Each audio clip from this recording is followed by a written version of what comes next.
Hello and welcome. Today I'm channeling a little bit of Vanna White. So I dressed up to model what I'm going to share with you, which is the Behavior Model by BJ Fogg.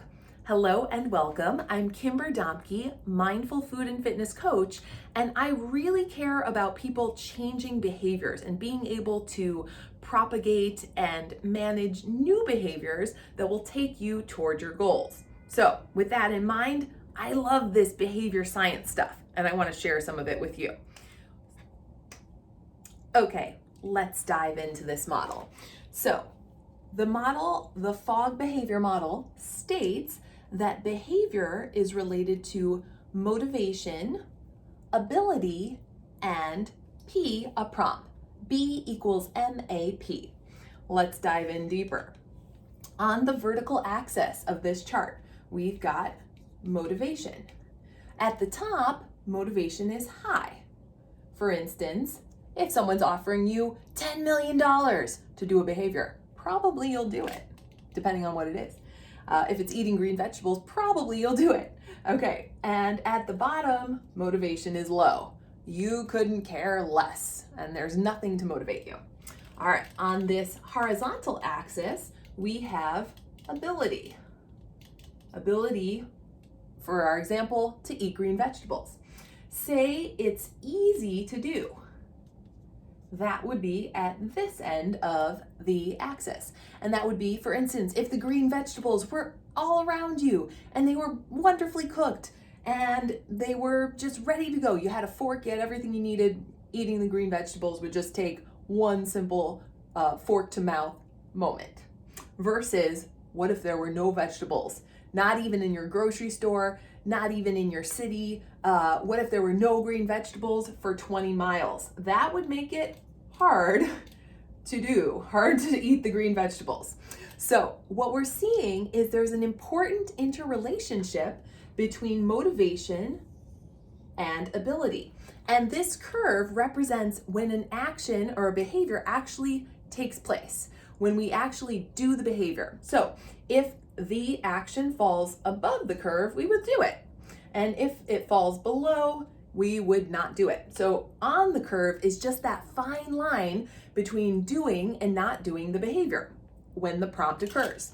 So let's talk about some examples. Again, what if you were being paid $10 million to eat green vegetables? I'd say for me, that would be pretty high motivation.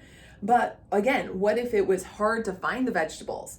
See, there's the trade-off, like, is it worth $10 million to go 20 miles, even though it's hard to do the behavior? If it's worth it, you're gonna wind up elevating yourself and actually doing it, supposing that you were reminded to do it.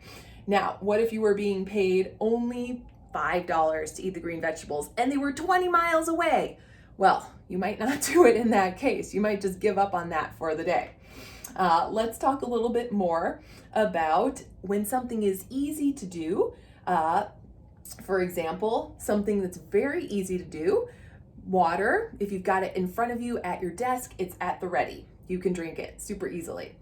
What if you're feeling ill? Another circumstance comes in that you're not motivated to drink water and your stomach is churning every time you drink the water. Well, all of that is going to make it harder to do and move the behavior. So I want you to think this week about one or two behaviors and see if you can contextualize them in this model and think about what you can do regarding your motivation and ability to shift a behavior. Also, we can talk about negative behavior. So for instance, if you were trying to quit smoking, you might want to shift the circumstances around yourself or your environment to make it harder to do. If there were no cigarettes around you and you knew that you were facing some sort of severe consequence for smoking, that might make it harder to do. It might also make it less motivating to do. But if you were around a bunch of people who kept offering you cigarettes, that would make it really easy to smoke. So think about your environment when you're considering these factors of motivation and ability. Thank you so much for watching. I hope you enjoyed diving into this model with me today, and I wish you well in all of your behavior change efforts.